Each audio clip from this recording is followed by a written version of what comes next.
जय श्री राम प्यारे बच्चों। आज के इस लेक्चर में हम एसे ऑन पॉल्यूशन इसको बहुत ही बारीकी से समझेंगे। हमने इस वीडियो में बहुत ही शानदार तरीके से लिख लिख करके अपने भाषा में समझाने का प्रयास किया है। इससे आसान भाषा में आपको पूरे यूट्यूब चैनल पर पॉल्यूशन पर ऐसे नहीं मिलेगा। तो चलिए हम इसको शुरू करते हैं। सबसे पहला हमारा हेडिंग यहाँ पर रहेगा इंट्रोडक्शन। इंट्रोडक्शन से शुरू करते हैं और अंत में कंक्लूजन। पेपर में कैसे लिखना है उसको भी ध्यान से रखिएगा, क्योंकि सही बच्चे लिखते हैं लेकिन सभी को नंबर नहीं मिलता है। चलिए इसको शुरू करते हैं। इंट्रोडक्शन में सबसे पहले लिखेंगे टुडे। क्या लिखेंगे? Today pollution is very serious problem. इसका हिंदी समझेंगे। टुडे मीन्स होता है आज।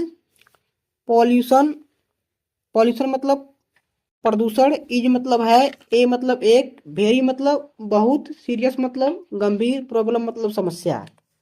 मतलब इसका पूरा हिंदी निकला, आज प्रदूषण एक बहुत ही गंभीर समस्या है। ठीक है, फिर आगे बढ़ते हैं। We have disturbed the nature. We have मतलब वी मतलब हम लोग, हैव या हेल्पिंग वर्ब है। डिस्टर्ब मतलब होता है डिस्टर्ब कर चुके हैं, परेशान कर चुके हैं। द नेचर मतलब प्रकृति को। हम लोग प्रकृति को, नेचर क्या कर चुके हैं? डिस्टर्ब कर चुके हैं, मतलब असंतुलित कर चुके हैं। इतना हम लिख देंगे और फिर चलेंगे अगले हेडिंग पर, काइंड्स ऑफ पॉल्यूशन। अब काइंड्स ऑफ पॉल्यूशन को समझेंगे, कितने प्रकार के पॉल्यूशन होते हैं। तो यहाँ पर लिखेंगे there are 4 kinds of pollution. यहाँ पर इसका हिंदी होगा there are 4 kinds of pollution. का हिंदी होगा कि पॉल्यूशन के कितने प्रकार हैं? 4 प्रकार हैं। फिर आगे देखेंगे कौन कौन से 4 प्रकार हैं उसको समझेंगे। ठीक है, आगे देखते हैं। पहला है एयर पॉल्यूशन, सेकेंड है वाटर पॉल्यूशन, थर्ड है नॉइज पॉल्यूशन और फोर्थ हमारा है सॉइल पॉल्यूशन। अब इन चारों पॉल्यूशन के बारे में अलग अलग हेडिंग बना करके आगे समझेंगे और उसके बाद उपसंहार मतलब कंक्लूजन लिख करके इस ऐसे को समाप्त कर देंगे। चलिए आगे देखते हैं। Air pollution. एयर पॉल्यूशन में बारीकी से लिखेंगे, क्योंकि अगर आप थोड़ा सा गलती करेंगे तो आपके नंबर कट जाएंगे। आगे देखिए, टुडे मतलब होता है आज। एयर पॉल्यूशन मतलब वायु प्रदूषण इज है ए वेरी मतलब बहुत गंभीर, सीरियस मतलब गंभीर, प्रॉब्लम मतलब समस्या। आज पॉल्यूशन जो है, पॉल्यूशन मतलब एयर पॉल्यूशन, वायु प्रदूषण जो है बहुत ही गंभीर समस्या बन चुकी है। आगे फिर समझते हैं यह क्यों वायु प्रदूषण हो रहा है। अगर यह हिंदी में होता तो आप लोग अपनी भाषा में लिख लेते, क्योंकि हिंदी अपना राष्ट्रभाषा है तो हम लोग लिख लेते हैं, लेकिन यह इंग्लिश है तो इंग्लिश में समझ में नहीं आता कैसे लिखें। तो चलिए देखते हैं आगे। जैसे एयर पॉल्यूशन समझेंगे, आखिर एयर पॉल्यूशन होता क्यों है। एयर पॉल्यूशन होने का मेन कारण यह है कि जो धुआं होते हैं, धुआं के कारण ही एयर पॉल्यूशन वायु प्रदूषण होता है। लेकिन हिंदी में तो लिखना नहीं है, तो कैसे लिखेंगे इंग्लिश में। आगे देखिए, द स्मोक ऑफ वैन्स।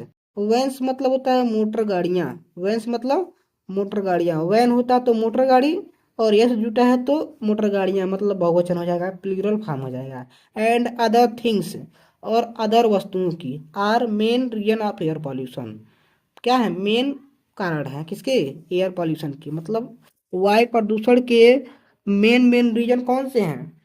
मतलब the smoke of vans, vans के धुएं, और अदर थिंग्स अलग अलग अलग वस्तुओं के धुएं क्या है? इसके कारण हैं। फिर से दोबारा समझेंगे।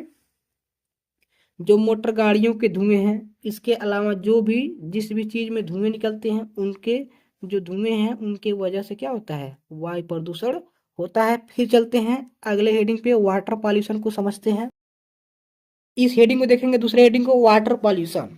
वाटर पॉल्यूशन में कैसे लिखेंगे आइए समझते हैं। Today we have polluted water. Today मतलब आजकल, मतलब आज। वी हैव पॉल्यूटेड, पॉल्यूटेड मतलब होता है पॉल्यूट कर चुके हैं, मतलब प्रदूषित कर चुके हैं। वाटर मतलब जल को या पानी को। हम लोग आज वाटर को क्या कर चुके हैं? प्रदूषित कर चुके हैं। फिर आगे देखते हैं। वी थ्रो, हम लोग फेंक देते हैं। थ्रो मतलब होता है फेंकना। थ्रो मतलब फेंकना। डर्टी थिंग्स, खराब वस्तुएं, इन द पॉन्ड। पॉन्ड मतलब होता है तालाब, भोजपुरी भाषा में क्या बोलते हैं? पोखरा। आगे देखते हैं। रिवर, और लिखा है यहाँ पे ओ आर, और मतलब होता है अथवा, अदर प्लेसेज। अदर मतलब दूसरे, प्लेसेज मतलब स्थानों पे। दोबारा यहाँ से समझते हैं।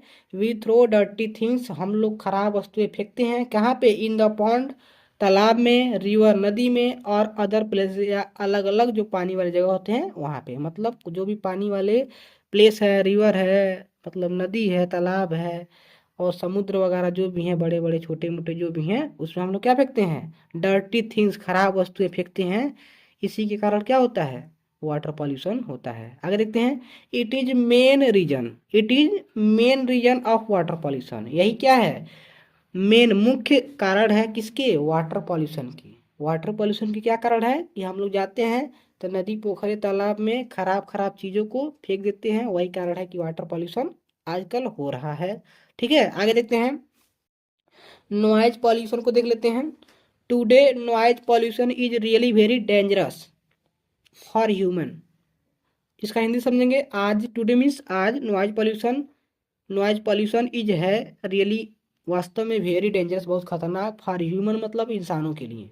इंसानों के लिए जो यह नॉइज पॉल्यूशन है, नॉइज पॉल्यूशन मतलब ध्वनि प्रदूषण, इंसानों के लिए जो है आज यह बहुत ही खतरनाक रूप धारण ले चुका है, इसे समझेंगे। ठीक है, मतलब आज नॉइज पॉल्यूशन वास्तव में बहुत खतरनाक हो चुका है, किसके लिए, फॉर ह्यूमन, इंसानों के लिए। अब देखते हैं आगे, मोबाइल, फिर काम लगाएंगे यहाँ पे डीजे। जो डीजे बजता है गांव में या शहरों में, जो भी डीजे वगैरह बजते हैं वो डीजे हो गया, उसका बेस बहुत खतरनाक होता है, कान की जो पर्दी होती है उसको फाड़ देगा। फिर आगे देखते हैं, mobile, DJ and other sounds are main reason of noise pollution. मतलब मोबाइल के जो साउंड है उनके, जैसे आप क्या बोलते हैं, ईयरफोन लगा लेते हैं कान में, ईयरफोन लगाएंगे तो उसमें डीजे रहता है, वो कान को खराब कर देगा। डीजे है, नॉइज पॉल्यूशन इंक्रीज करता है, डीजे जो है नॉइज पॉल्यूशन को बढ़ाता है, ध्वनि प्रदूषित होता है। एंड अदर साउंड, और जो भी अदर दूसरे जो साउंड आवाज़ हैं, जो तेज तेज आवाज़ होते हैं, चाहे वह मंदिर की आवाज़ हो, चाहे मस्जिद की आवाज़ हो, चाहे मोटर गाड़ियों की आवाज़ हो, किसी भी आवाज़ को तेज नहीं करना चाहिए, एकदम नॉर्मल में रहना चाहिए। ठीक है, आगे देखते हैं, सॉइल पॉल्यूशन को समझते हैं। सॉइल पॉल्यूशन के बाद हम कंक्लूजन समझ लेंगे, फिर हमारा यह जो है क्या बोलते हैं, ऐसे जो है समाप्त हो जाएगा, फिर अगले ऐसे पर लेक्चर लिया जाएगा, यदि आप कमेंट में बताएंगे तो। चलिए आगे देखते हैं, soil pollution. Today soil pollution is very dangerous for human life. आज जो है मृदा प्रदूषण क्या हो चुका है, बहुत ही डेंजर हो चुका है, खतरनाक हो चुका है फॉर ह्यूमन लाइफ, इंसानी जिंदगी के लिए, जो इंसान के जीवन के लिए। यह जो सॉइल पॉल्यूशन है यह भी बहुत खतरनाक साबित होता जा रहा है। कैसे, आइए देखते हैं कैसे खतरनाक होता जा रहा है। पहले जो है समझते हैं कैसे कैसे यह नुकसान हो रहा है। सॉइल पॉल्यूशन मतलब होता है मृदा प्रदूषण, सॉइल मतलब होता है मिट्टी, कह सकते हैं माटी बोलते हैं उसको। आगे देखते हैं, केमिकल्स, केमिकल मतलब जो केमिकल यूज हो रहा है खेतों में, जैसे डाई, यूरिया वगैरह जो है खेतों में पड़ते हैं, तो उनसे। एंड फर्टाइल्स मतलब होता है खाद, are main reason of soil pollution. जो केमिकल युक्त जो खाद है, और फर्टाइल्स मतलब खाद होता है, केमिकल मतलब केमिकल और खाद, इस मृदा प्रदूषण के मेन रीजन है। हम लोग क्या करते हैं, खेतों में जो केचुए होते हैं, केचुए को मार देते हैं, जैसे केमिकल वाले जो फर्टाइल्स होते हैं, खाद होते हैं, उनको हम खाद यूरिया डाल देते हैं, और जो केचुए होते हैं किसान के मित्र होते हैं, और वे सब केचुए मर जाते हैं। और केचुए जब मर जाते हैं तो इन्हीं केमिकल की वजह से जो मिट्टी प्रदूषित हो जाती है। ठीक है, रीजन तो बहुत सारा है, लेकिन इंग्लिश भाषा है तो ज़्यादा हमने नहीं लिखा, हिंदी में होता तो बहुत सारा शब्द आप लिख सकते हैं खुद अपने भाषा में। आगे देखते हैं, today we have disturbed. Today मतलब कंक्लूजन को समझेंगे, यहाँ पे लास्ट हेडिंग यही रहेगा। अगर पेपर में आप इस हेडिंग को छोड़ देते हैं तो आपके नंबर आधा कट जाएंगे। ठीक है, इस हेडिंग को जरूर लिखना है। आगे देखते हैं, today we have disturbed our nature. हम लोग आज अपने नेचर को, प्रकृति को क्या कर चुके हैं, डिस्टर्ब कर चुके हैं। ठीक है, डिस्टर्ब कर चुके हैं। और इस लेक्चर को, कंक्लूजन वाले हेडिंग को समझने से पहले हमने कई सारे क्लास ले लिए हैं, उन सभी वीडियोज का लिंक डिस्क्रिप्शन में है, या चैनल के प्लेलिस्ट में जाइए, उसको समझ लीजिएगा। इससे पहले हमने 2 क्लास लिया है, दोनों क्लास में कक्षा 10 के लिए एक रामबाण क्लास चलाया है, जिसमें आप गंगा नहा सकते हैं। गंगा नहाने का मतलब पास हो जाएंगे, बिल्कुल पास हो जाएंगे। अगर आप कमज़ोर हैं तो उस वीडियो से आप पास हो जाएंगे, तो उसको यदि आपने नहीं देखा है तो जाइए उसे फटाफट देखिए। चलिए हम इसको समझने का प्रयास करते हैं। The government should make rules to stop pollution. The government मतलब सरकार को, शुड मतलब चाहिए, मेक मतलब बनाना, रूल्स मतलब नियम, टू स्टॉप मतलब रोकने के लिए, पॉल्यूशन मतलब पॉल्यूशन को, प्रदूषण को। गवर्नमेंट को भी क्या करना चाहिए, रूल बनाने चाहिए, क्या करने के, टू स्टॉप पॉल्यूशन, प्रदूषण को रोकने के लिए। ठीक है, मतलब सरकार को भी कुछ नियम बनाने चाहिए, क्या करने के लिए, इस पॉल्यूशन को रोकने के लिए। And we should try to stop pollution, और हमें भी, यह नहीं है केवल सरकार ही नियम बनाएगा, सरकार नियम बनाकर क्या करेगा, हम लोग फॉलो नहीं करेंगे तो। And we should try to stop pollution, और हम लोगों को भी क्या करना चाहिए, ट्राई करना चाहिए टू स्टॉप, रोकने के लिए, पॉल्यूशन मतलब प्रदूषण को, हमें भी प्रदूषण को रोकने का प्रयास करना चाहिए। इस प्रकार यह पॉल्यूशन का जो यह आर्टिकल है इससे समाप्त हुआ। ठीक है, फिर मिलते हैं अगले क्लास में, तब तक अपना पढ़ाई करते रहिए।